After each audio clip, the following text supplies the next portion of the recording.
Assalamualaikum warahmatullahi wabarakatuh. Perkenalkan, nama saya Bella Syifa. Di sini saya akan mempresentasikan tentang metode perakitan produk bab 3. A. Konsep lini perakitan. 1.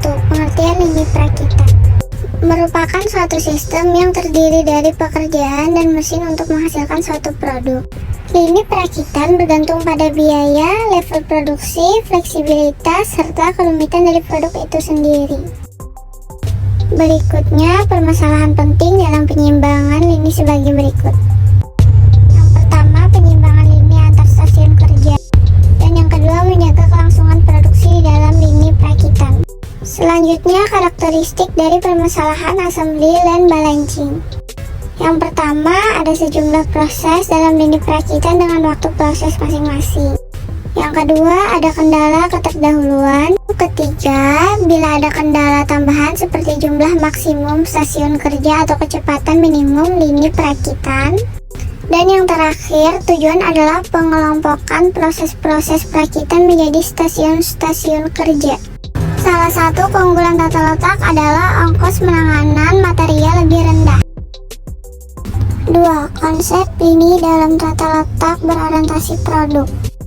Dalam tata letak berorientasi produk dikenal dua macam lini, yaitu lini perakitan dan lini pabrikasi.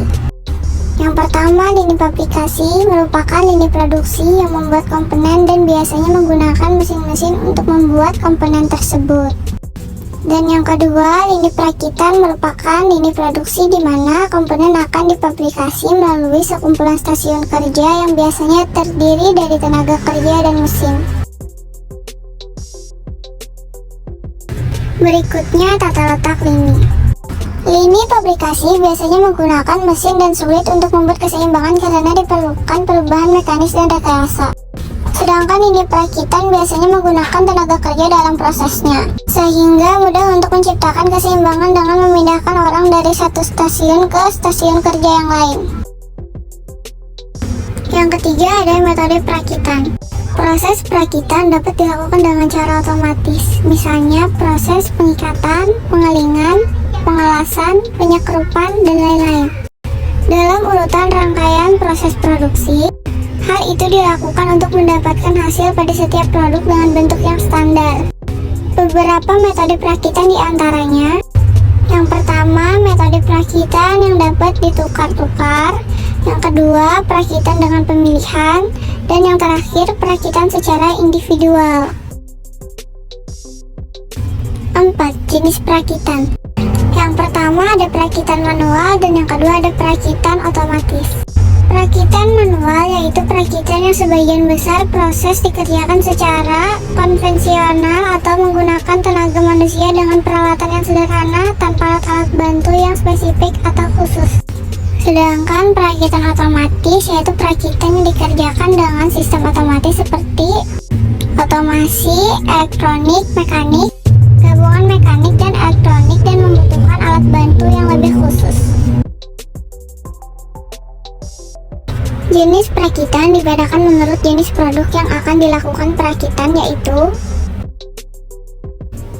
yang pertama, ada produk tunggal, dan yang kedua ada produk seri.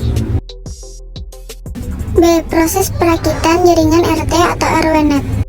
Yang pertama, konsep jaringan RT atau RWNet adalah memberdayakan pemakaian internet di mana fasilitas internet tersedia selama 24 jam sehari selama sebulan penuh, di mana biaya yang akan dikeluarkan akan murah karena biaya langganan akan ditanggung bersama. Langganan boleh memilih ISP sesuai penawaran dari perusahaan.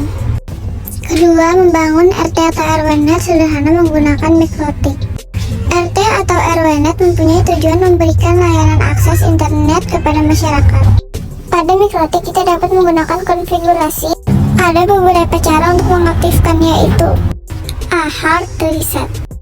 Hard reset biasanya dilakukan jika kita ingin menghapus konfigurasi pada mikrotik tetapi kita tidak bisa mengakses mikrotik dengan minbox. Cara melakukan hard reset adalah: 1. Pastikan router dalam keadaan mati. Kedua, tekan tombol reset dan tahan. Ketiga, nyalakan router tanpa melepas tombol reset.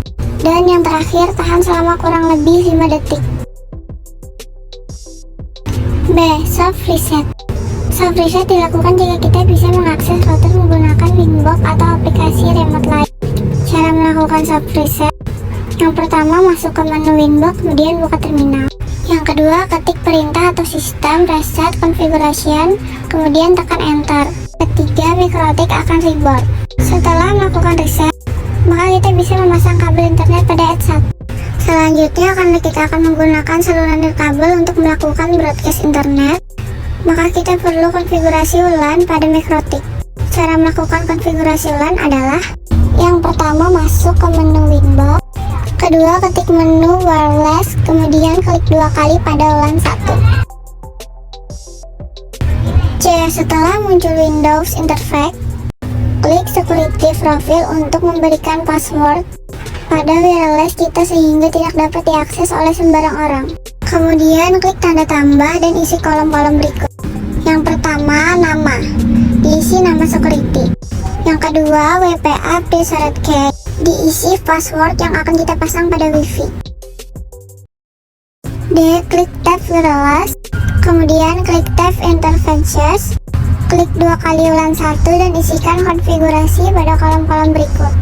Yang pertama, mode update. Yang kedua, SSID isikan dengan nama yang akan kalian gunakan sebagai nama RT atau RW net kalian. Dan yang ketiga, security profile. Pilih security profile yang telah kita buat sebelumnya. Klik OK untuk menyimpan perubahan. Langkah berikutnya adalah memberikan IP address pada WLAN kita sehingga jaringan kita dapat diakses oleh klien. Cara konfigurasi IP address pada WLAN: A. Klik IP kemudian klik address. B. Setelah Windows address list muncul, klik tanda tambah untuk mengkonfigurasi IP address pada WLAN. Pada kolom address isikan alamat IP yang akan kita gunakan. Misal 192.168.100.1/24. Kemudian pada interface pilih WLAN 1. Setelah itu klik OK untuk menyimpan konfigurasi. Selanjutnya, agar klien tidak berebut bandwidth internet, maka kita harus membuat aturan agar klien bisa mendapatkan bandwidth secara merata. Pada kesempatan ini kita akan menggunakan fitur Simple Queue pada mikrotik untuk melakukan pembagian bandwidth. Langkah konfigurasinya adalah sebagai berikut. A. Buka Winbox dan klik Queue pada menu kiri sehingga muncul window queue list. B. Kemudian kita akan setting queue parent sebagai kontrol bandwidth yang akan kita bagikan ke klien. Pada Simple Queue, tab klik tanda tambah, kemudian pada tab general isikan nama, target, dan maksimum limit upload dan download. Pada kolom max, limit dapat diisikan total bandwidth yang akan kita bagi ke klien. C. Untuk memberikan aturan ke klien, maka selanjutnya kita akan membuat child queue. Pada clean queue, target address dapat kita tentukan dengan mengisikan IP address klien. Pada kolom target, isikan alamat IP klien. Kemudian pada map, limit isikan maksimal bandwidth yang didapatkan oleh klien. Klik Apply untuk menyimpan konfigurasi. D. Langkah selanjutnya adalah memberikan generasi bandwidth kepada klien sehingga klien tidak akan kehabisan bandwidth. Caranya dengan masuk ke tab Advanced, kemudian isi limit AT dengan bandwidth minimal dengan tentukan parentnya. Klik OK untuk menyimpan konfigurasi. Ulangi langkah C dan D untuk memberikan limitasi pada klien lain. Jangan lupa menentukan target add address-nya. Oke, demikian pengaturan dasar untuk membuat jaringan RT atau RW net sederhana. Selanjutnya, LAN balancing. 1. Definisi LAN balancing.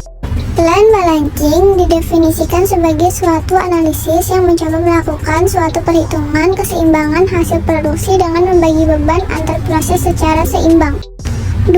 Tujuan menyusun LAN balancing. Tujuan ini tercapai apabila salah satunya lintasan bersifat seimbang, dan lain-lain. A. Keunggulan tata letak diantaranya ongkos penanganan material lebih rendah, dan juga persediaan bahan setengah jadi rendah. Selanjutnya B. Kelemahan tata letak.